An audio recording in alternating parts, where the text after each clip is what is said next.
Kiwi gang. Today we are reacting to Greg Doucette's 10 overrated foods to build more muscle.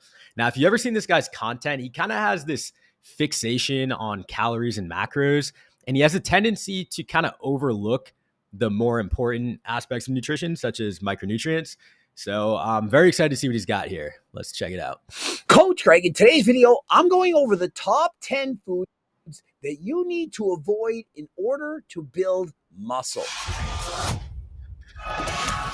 Nice little intro. And so it's not that you can't build muscle eating these foods, it's that they're simply overrated. And by overrated, I mean that people have higher expectations than last time, thinking that these are just the foods that you have to have in your diet. That if you're not eating these, that, well, you're just missing out and you're not going to build nearly as much muscle. And remember, we're talking about muscle. We're not talking about getting fat on some kind of a bulk. We're talking about hard, lean muscle, which is what most of you are actually looking for. Number 10 is steak. And brother, I knew this was coming. I don't even know what to say. I don't know how he's going to justify this one, but let's just play the clip. Why steak? Everyone thinking, what are you talking about? Steak is amazing. Steak is going to help you build so much muscle. Well, it is. The harsh reality is this. The majority of steaks have more fat than they have protein. Steaks are very high in fat. Unless you're eating like Coach Greg, eating filet mignons all the time, you're going to... Okay, so this argument makes no sense, as he just contradicted himself. One of the amazing things about steak is that the macros are essentially customizable. A cow is a big animal with a lot of different cuts. So you have your fattier cuts, like ribeyes, are going to have more fat, less protein, higher overall calories. And then you're going to have leaner cuts like top round, sirloin, filet mignon that have more protein, less fat, lower overall calories. So this notion that steak is too high in fat simply does not make sense. Also, what he's failing to acknowledge here is that you need fat.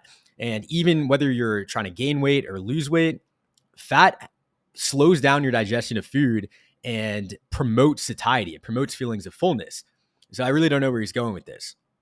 You're going to have a hard time not getting in a lot of calories when you're eating a lot of steak. And remember, I'm talking about building muscle, not putting on a bunch of fat. And so if you are choosing steak, choose leaner cuts of steak. Oftentimes, why does he keep specifying that he's talking about building muscle and not putting on a bunch of fat? Nobody's trying to put on a bunch of fat. Steaks can be well over 200 calories per 100 gram serving. That is a lot. It's just over 3 ounces. And so what would be a better alternative? Well, for example, if you're having fish, for example, salmon, the fat that's in salmon is actually healthier than the fat that's in steak. And so why would you choose? Okay, so yes, salmon has incredibly healthy fats. It has omega-3s, but that doesn't mean that you shouldn't eat steak. I think what he doesn't see is that second layer to this of micronutrients. Salmon has certain benefits over steak. Steak doesn't have anywhere near as much omega-3s as salmon, but at the same time, salmon is not going to give you the zinc or iron that you're going to get from steak, which are two incredibly important nutrients, especially when it comes to building muscle. So suggesting that you should just have salmon in lieu of steak is quite ridiculous. In general, you should be getting a diversified fatty acid intake. You should be getting fish, meat, plants, all sorts of different stuff. To eat steak when you could have a better alternative, and that being salmon. And if you're not trying to get a lot of calories, well, why not have chicken? Chicken's not only going to be cheaper, it's also going to be lower in calories. And as a ratio of calories to protein, it's going to be much higher in protein. And so clearly chicken, a better choice over steak. Unless, of course, you're... Once again, that argument doesn't make any sense because like a cow, a chicken is an animal with a lot of different cuts. You can get leaner cuts like he showed in the video, the chicken breast, which is going to have more protein, less fat, lower overall calories. And then you can have fattier cuts, like chicken thighs that have more fat, less protein, higher overall calories. And once again, he's completely ignoring the concept of micronutrients. These leaner cuts that he's hyping up, they're not going to give you zinc, iron, B12, whereas steaks, fattier cuts of chicken even are going to give you those nutrients. So it's not as black and white as he's making that to be. You're bulking, or if you're rich and you don't care about the... Spit it out, bro. Price of food. And who doesn't care about the price of food? Have you seen the price of food lately? It's ridiculous. Number 9, whole eggs. Come on.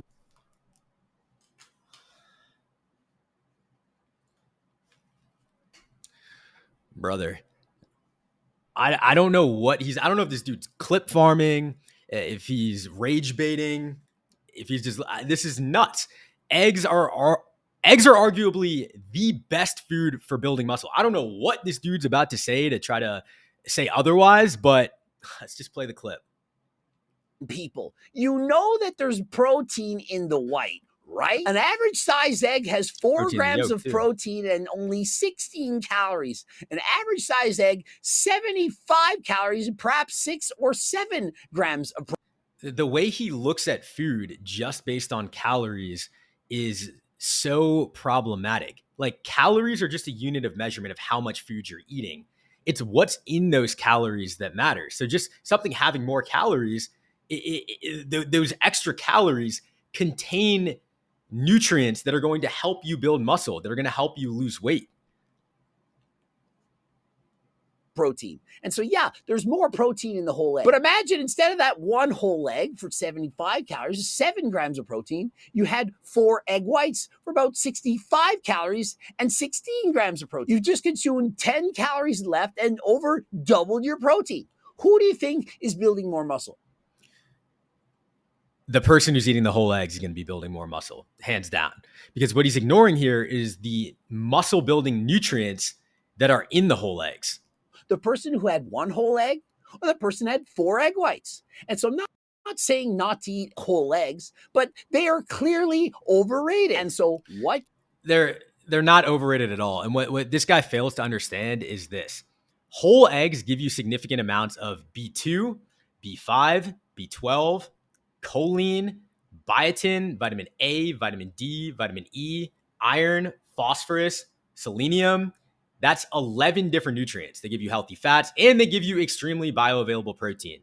Egg whites, the only nutrients you get from egg whites are really B2 and selenium, and obviously the protein.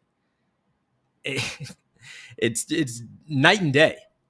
Can you do, those of you who are Coach Greg haters saying, I need to eat my whole eggs. A whole egg is so it's healthy. You got to do it. Why not have both? Why not, for example, have 2 whole eggs and 4 egg whites? Would that not be a better choice? You could not only get... Because why would you only have 2 whole eggs? If you truly understood the benefits of the nutrients that you're getting in the whole eggs, you'd want to have a lot more than 2 whole eggs. You want to have at least 4, probably 6. 14 grams of protein from the whole eggs, but you could also then get in 16 grams of protein for a total of 30 grams of protein from the egg whites. And what you did right there is save a significant amount of calories. You're saving over 100 calories from mostly fat from the whole egg. Now, I'm not saying not to consume any fats, but do you really think that whole eggs have the healthiest sorts of fats in this entire universe? One of. Have you ever heard of salmon, trout, fish? Oh my God, here he goes again. Fatty fish with omega-3 fatty acids. These are even healthier sources than that of the fats in eggs. So there's no... Once again, this dude seems to think that omega-3s are the only healthy fatty acid that exists. First of all, you can't get all of your fat from fish. That's not a healthy diet. Like I said earlier, you want to get a diversified fatty acid intake. And also, what he's failing to acknowledge here is the dominant fat in eggs is a monounsaturated omega-9 fat called oleic acid. And if you follow my content, if you watch my videos, you know that's an incredibly powerful fatty acid that has a number of benefits for brain health, skin health, heart health. It's a very healthy fat. No magic secret to whole eggs. It's not going to suddenly boost your testosterone by 50%. The cholesterol in whole eggs is not something that you need to have 100 of in order to be healthy. And so I'm not saying not to eat whole eggs ever. I'm saying don't go crazy on it. It's all about moderation. I completely disagree. I think that we as a society don't eat enough eggs. Like, you go out to eat and it's like, oh, do you want a 1 egg omelet or a 2 egg omelet? Or like, I go to somebody's house, like, how many eggs do you want? And like, I can't say 6 because that would be crazy by societal standards.